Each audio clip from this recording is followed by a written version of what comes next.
Olá, professor! Hoje o meu grupo vai apresentar um pouco, através desse vídeo, sobre o tema O que é a filosofia da mente, através do artigo que nos foi disponibilizado. Meu grupo é composto por mim, Maria Dalva, Maria Eugênia, Aneole Roberta, Slaine Carolina, Dário Emerson, Hélio Tobias, Matheus e José Vitor.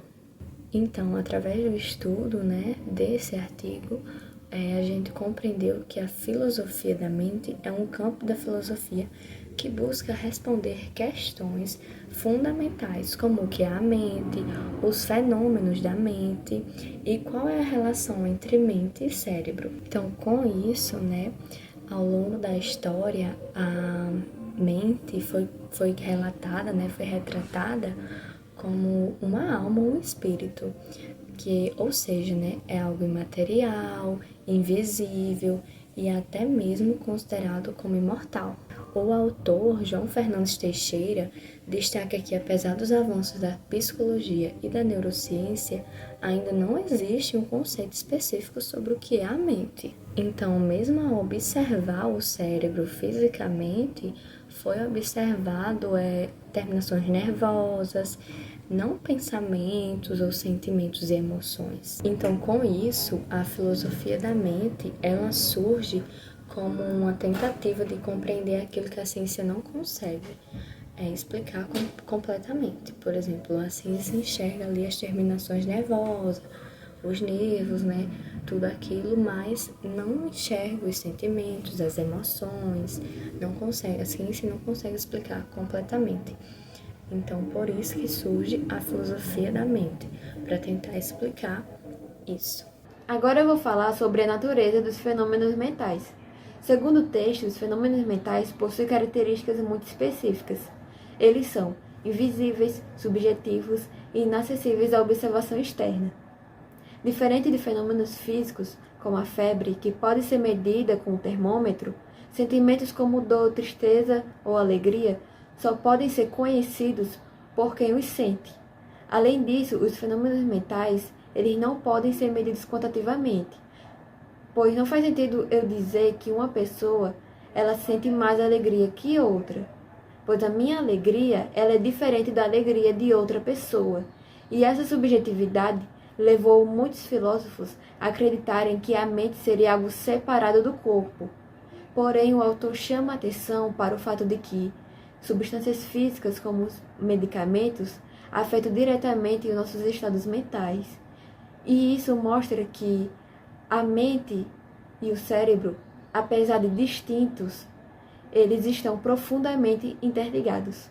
Me chamo Slaine Carolina e agora irei falar sobre o tópico Problema Mente e Cérebro, a partir do artigo que foi disponibilizado pelo professor Freire de Filosofia.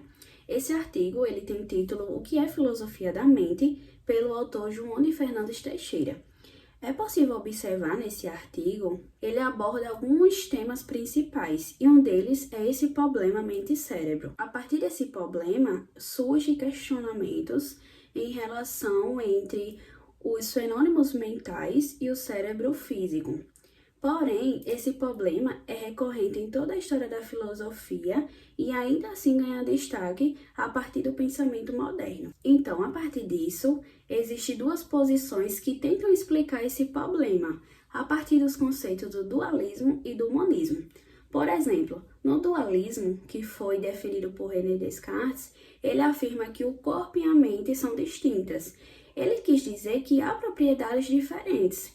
Então, para ele, o corpo ele é material, ele é divisível e ocupa lugar no espaço. Em contrapartida, para Descartes, a mente é imaterial, indivisível e não ocupa lugar nenhum no espaço. Por outro lado, no monismo, eles sustentam que existe apenas um tipo de substância no universo.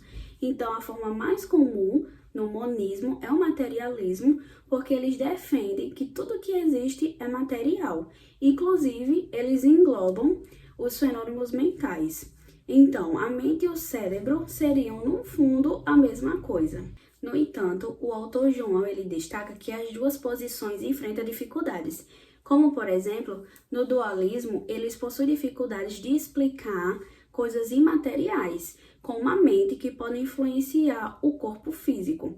Já no monismo, eles têm dificuldades de explicar características subjetivas da mente, como sentimentos, pensamentos, experiências internas, porém somente a partir dos processos cerebrais. Dessa forma, o problema mente e cérebro ainda permanece em aberto e continua sendo um dos maiores desafios da filosofia da mente. Olá, me chamo Dário.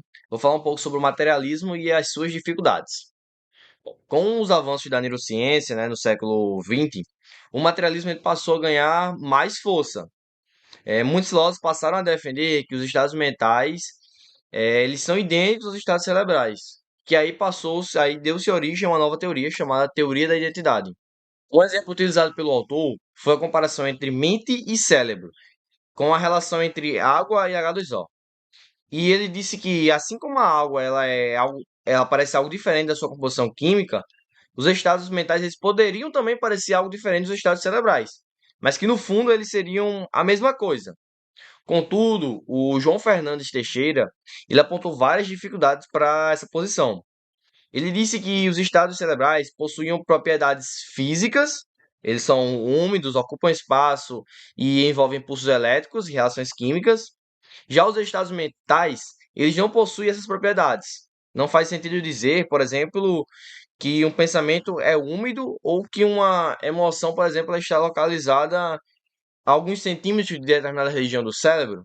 Além disso, mesmo com tecnologias como a eletroencefalografia, é possível identificar quando uma pessoa está sonhando ou sendo raiva, mas sim, não é possível saber o conteúdo desses pensamentos. Isto mostra que há mais estados mentais do que correspondentes cerebrais indicatíveis. E outro ponto que o autor releva também, e faz uma crítica bem importante nisso, é se todo pensamento é apenas resultado de reações químicas. Então, a própria ideia de o que é o materialismo verdadeiro, que o materialismo é verdadeiro, também seria apenas um efeito químico do cérebro, que tornaria essa teoria, em certo ponto, sentido, muito contraditória.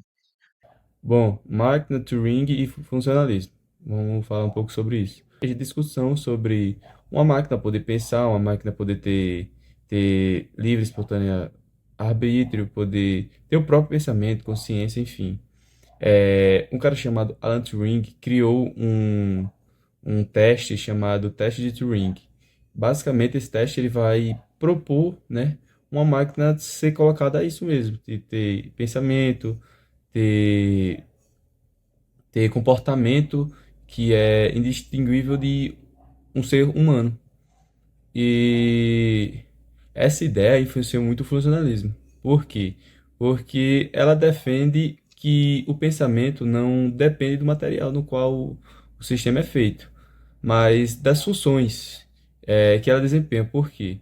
Porque assim, tanto o cérebro quanto o computador, eles produzem mente, que desde que realizem as mesmas funções, eles têm ali uma certa diferença, né? Porque não tem como comparar um ser humano com um computador. Porque o computador ele vai pegar a base de dados que todo mundo tem acesso, que foi o ser humano que fez, que foi basicamente alguém que colocou ali, que nem a IA. A IA basicamente ela não pensa, ela pega os dados que tem ali, vai relacionando e fazendo ali o que a pessoa vai solicitando. Porém, o autor ele se questiona por comportamentos comportamentos por falta de pensamento, consciência, que levantam dúvidas por causa desses limites e tem muito impacto na questão da teoria.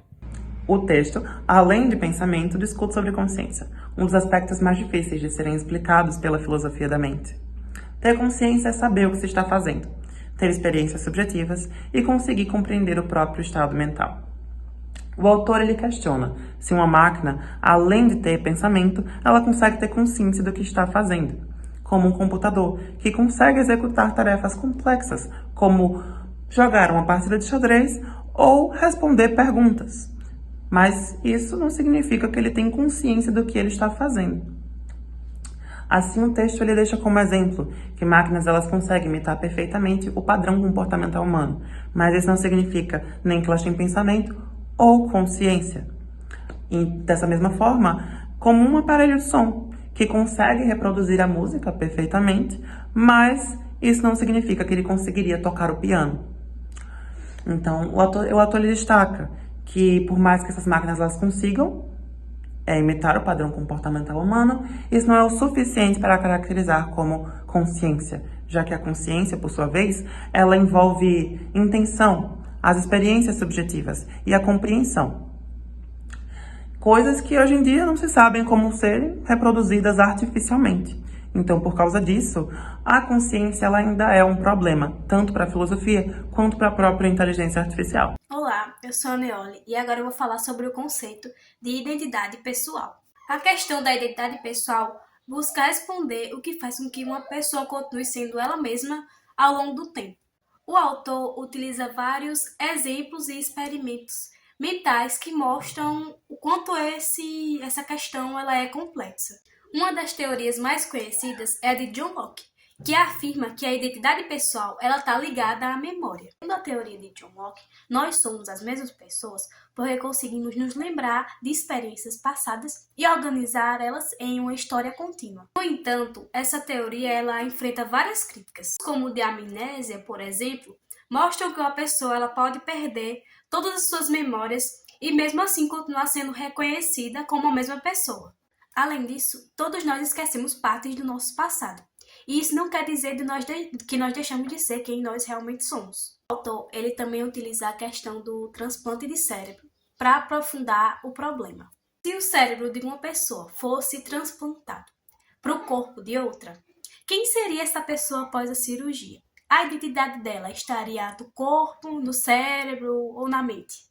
Cada uma dessas respostas gera paradoxos, mostrando que não há uma solução simples. A identidade pessoal permanece sendo um problema central e ainda não resolvido da filosofia da mente. Ao longo do texto, João de Fernandes evidencia que a filosofia da mente enfrenta com algumas questões que ainda estão sem resposta. A relação entre a mente e o cérebro, por exemplo, continua sendo um dos assuntos mais difíceis de se compreender. Mesmo com os avanços da neurociência, ainda não sabemos explicar completamente como processos físicos do cérebro dão origem a experiências mentais como pensamentos, emoções e sensações.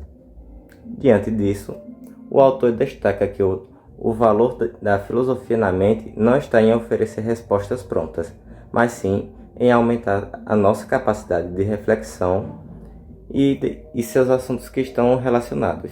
A ciência e a tecnologia impactam de forma significativa na nossa vida. Assim, o estudo da mente permanece como um dos maiores desafios da filosofia e das ciências atuais, justamente por nos levar a refletir criticamente sobre o ser humano e o futuro de nossa própria compreensão. Obrigado pela atenção e essa é a conclusão do nosso tema sobre a filosofia da mente de João Fernandes de Teixeira.